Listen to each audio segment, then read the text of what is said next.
नमस्कार, बहुत स्वागत है आपका न्यूज़ स्टेट के डिजिटल प्लेटफॉर्म में और मैं हूं आपके साथ प्रद्युम्न शर्मा। अब लगातार उपचुनाव को लेकर सरगर्मियां जो है वो तेज हो चुकी है। प्रत्याशी अपना नामांकन दाखिल कर चुके हैं। प्रचार प्रसार का समय नजदीक आ चुका है।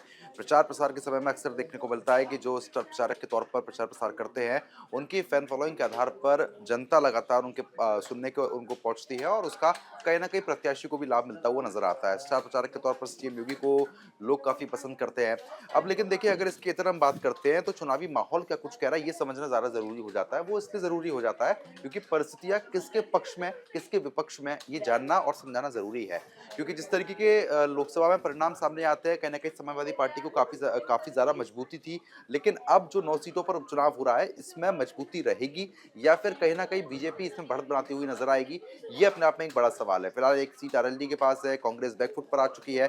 समाजवादी पार्टी वर्सेस बीजेपी जो है वो यहाँ पर साफ तौर पर देखने को मिलेगी। मेरे सहयोगी मेरे साथ जुड़ेंगे, उनसे भी हम जानकारी लेंगे कि जो 9 सीटों पर अब उपचुनाव होने जा रहे हैं, किस सीट पर क्या कुछ समीकरण है, कहाँ पर कौन मजबूत चल रहा है, कौन पीछे चल रहा है और कहाँ पर किसकी पकड़ उस सीट पर ज़्यादा मानी जा रही है? देखिए, सबसे पहले बात तो मैं इंडिया गठबंधन की करना चाहूँगा। हुँ, जिस तरह से खटपट या अनबन की खबरें जो सामने आ रही थी, हुँ, सपा की ओर से साफ-साफ दावा कर दिया जाता है कि हम जो हैं 9 की 9 सीटों पर चुनाव लड़ेंगे। अपने चिन्ह पर जो है पार्टी जो गठबंधन है चुनाव लड़ा लड़ा जाएगा, सपा के चिन्ह पर चुनाव लड़ा जाएगा।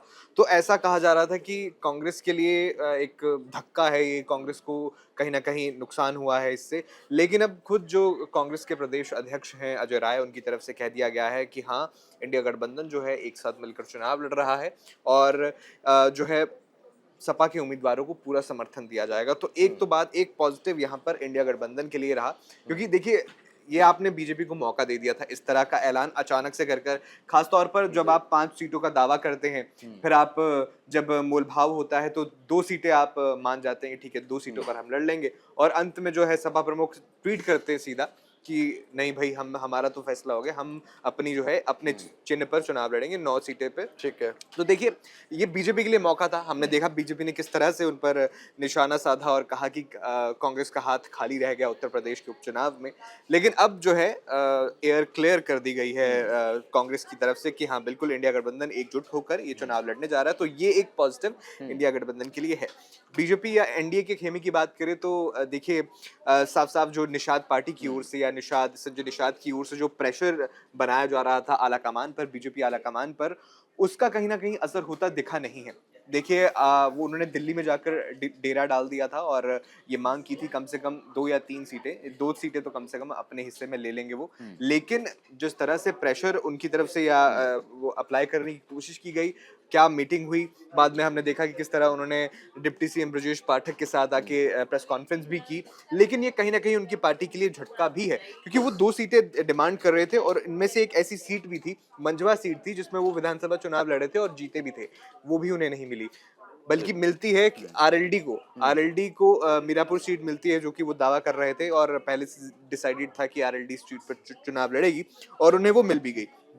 तो ये एक जो खटपट हम जी। इंडिया इंडिया के खेमे में देख रहे थे वो अब हमें एनडीए के खेमे में देखने को मिल रही है। हालाँकि बाहर से ये दिखाया जा रहा है कि सब ठीक है, लेकिन बिल्कुल, अंदर खाने चीज़ें गड़बड़ है। बिल्कुल, अगर गाज़ियाबाद सीट की और मीरापुर सीट की बात करते हैं, तो क्या बिल्कुल। कुछ समीकरण उन सीट पर बन सकता है क्योंकि कांग्रेस को देने की बात सामने आई थी? देखिए हाँ, बिल्कुल कांग्रेस गाज़ियाबाद सीट की बात करें, हुँ, खैर सीट की बात करें, ये सीटें जो हैं कांग्रेस अपने पाले में मान रही थी। हुँ, लेकिन at the end of the day जो है ये सीटें सपा ने अपने उम्मीदवार घोषित कर दिए। देखिए हुँ, गाज़ियाबाद बीजेपी का स्ट्रॉन्ग होल्ड तो है ही, तो क्या सपा वो स्ट्रॉन्ग होल्ड जो है अपने पाले में ले आएगी? ये सवाल जो है मुझे लगता है कि काफ़ी मुश्किल होने वाला है, क्योंकि बीजेपी की पकड़ खासी हुँ, वहाँ पर मजबूत है और अगर बीजेपी अच्छे दमखम से चुनाव में उतरती है तो हो सकता है कि शायद सपा को इस सीट से जो है नुकसान झेलना पड़े और बाकी सीटों की अगर मैं बात करूँ तो अलीगढ़ की जो खैर सीट है, जी। यहाँ पर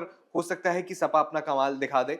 लेकिन देखिए आपको ये भी जानना होगा कि अगर एक कोऑर्डिनेटेड तरीके से चुनाव प्रचार होता है या स्ट्रैटेजी बनती है, वो बहुत निर्भर करेगा, बहुत क्लोज़ फाइट देखने को मिल सकती है हमें चुनाव में, क्योंकि मोमेंटम जो है सपा के साथ है। सपा हुँ, जो लोकसभा चुनाव का मोमेंटम है, वो साथ में कैरी कर रही है और क अच्छी बात ये भी रही कि कांग्रेस ने इस चुनाव में पार्टिसिपेट नहीं किया, क्योंकि हमने देखा था कि हरियाणा में जिस तरह से कांग्रेस एक विनिंग स्ट्रीक की तरफ थी और कहीं और सारे जो अनुमान ये जता रहे थे कि कांग्रेस जो है लगातार जीत सकती है और जब वो हार गई और बीजेपी एक बार फिर से तीसरी बार सत्ता में वापसी करती है और बहुमत की सरकार में वापसी करती है, तो कहीं न कहीं कांग्रेस के मोराल को एक बहुत बड़ा झटका मिलता है।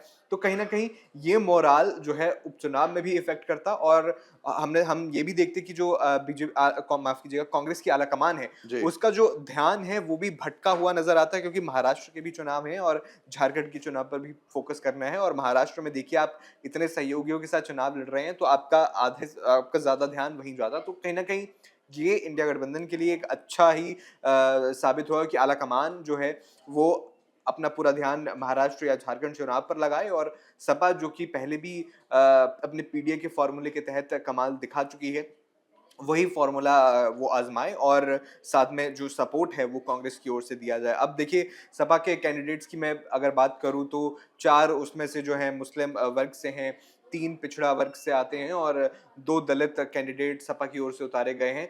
तो ये पूरा जो समीकरण है, जी। पीडीए का समीकरण है, ये सपा की ओर से बना के रखा गया है और ख़ास तौर पर देखिए आप दलित उम्मीदवार को एक सामान्य सीट पर भी उतारते हैं, तो ये आपके कॉन्फिडेंस को दर्शाता है कि हाँ, आप इस सीट पर या अपने पीडीए के फ़ॉर्मूले पर इतना भरोसा रखते हैं, उसी फ़ॉर्मूले पर मैं आपको याद दिलाना चाहूँगा जिसमें लोकसभा चुनाव में आपको 37 सीटें जिताई और वो भी तब जब बीजेपी जो है 400 पार का दावा कर रही थी। तो इस फ़ॉर्मूले ने आपको जीत एक बार दिला चुका है, ट्राइड एंड टेस्टेड फ़ॉर्मूला है, लेकिन ये फ़ॉर्मूला जो है विधानसभा में टेस्ट नहीं किया गया है, तो ये अखिलेश के पीडीए के फ़ॉर्मूले की टेस्टिंग है विधानसभा में, उपचुनाव में। अब देखिए अगर ये फ़ॉर्मूला सक्सेस हो जाता है अखिलेश यादव का, ठीक। तो कहीं न कहीं जो विधानसभा का चुनाव आने वाला है 2027 में, वहाँ पर भी अप्लाई करेंगे। ठीक है, अब मेरा आखिरी सवाल आपसे ये रहेगा कि अब देखिए अब क्या फॉर्मूला अप्लाई हुआ, कैसे जो पार्टियां वो गठबंधन करेंगी या फिर रूपरेखा बनाएंगी, इलेक्शन कैसे होंगे, वो एक अलग समीकरण बन जाता है। लेकिन जनता के मूड को समझना बहुत ज़रूरी हो जाता है क्योंकि अगर हम खास तौर पर सोशल मीडिया पर नज़र डालें तो एक अलग रुझान देखने को मिलते हैं। लोकसभा के परिणाम कुछ और कह रहे थे। अब उन परिणामों का और जनता का मूड अगर हम कॉम्बिनेशन उनका करना चाहें तो क्या समीकरण इन 10-9 सीटों पर बन सकते हैं? बस एक बार शॉर्ट में ही बता दीजिए। देखिए, सबसे पहले तो मैं ये कहूँगा कि पहली बात तो लोकसभा के चुनाव और जो विधानसभा का चुनाव होता है, उसके नतीजे बिल्कुल डिफरेंट होते हैं। हुँ, और ऐसा भी नहीं कि ऐसा आप मतलब पिछले कुछ चुनावों को अगर हम देख लिया जाए तो लोकसभा और विधानसभा के चुनावों में डिफरेंस आता है और ये जी। तो उपचुनाव है।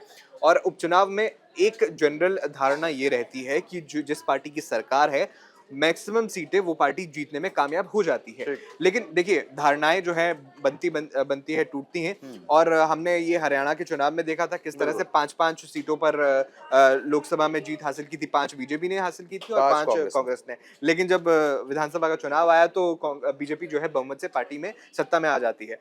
अब देखिए अब अगर आप जनता के मूड की बात करेंगे, तो सोशल मीडिया पर जो मूड होता है जनता का, वो एक नैरेटिव ड्रिवन होता है, वो एक सेल्स जो आईटी सेल्स होते हैं, चाहे वो किसी भी पार्टी के हों, किसी भी गुट के हों, वो एक ट्रेंड बनाया जाता है और इसमें जो असली मूड है जनता का, जो धरातल पर मूड है, वो रिफ्लेक्ट नहीं हो पाता है। देखिए कई सारे मुद्दे हैं, यूपी के मुद्दे अलग हैं, ठीक है। हरियाणा के चुनावों की बात की थी हमने, कई सारे मुद्दे थे, अलग-अलग मुद्दे हर यूपी में चाहे वो पेपर लीक का मुद्दा हो, चाहे जो हाल ही दिनों में जो हिंसा यानी भड़की कि है। कुल मिलाकर ये है कि अभी कुछ कहा नहीं जा सकता है, कहीं न कहीं बिल्कुल, समीकरण जैसे-जैसे चुनाव पास आएँगे वैसे-वैसे बनते बिल्कुल। हुए नज़र आ सकते हैं। बहुत-बहुत शुक्रिया आपका तमाम जानकारी हमारे साथ साझा करने के लिए। तो फिलहाल जिस तरीके से आपने देखा मेरे सहयोगी ने भी पूरी डिटेल में जानकारी साझा की है कि 9 सीटों पर क्या समीकरण बन सकते हैं और जनता का जिस तरीके से मेरा सवाल था कि जनता किसके पक्ष में जा सकती है, तो उन्होंने ये भी बताया है कि जनता का भी कुछ कहा नहीं जा सकता क्योंकि देखिए लोकसभा और विधानसभा के परिणाम अक्सर जो अलग हैं वो देखने को मिलते हैं, लेकिन 9 सीटों पर कुछ भी फिलहाल अभी हो सकता है। तो फिलहाल अभी के लिए सिर्फ इतना ही। न्यूज नेशन अब व्हाट्सएप पर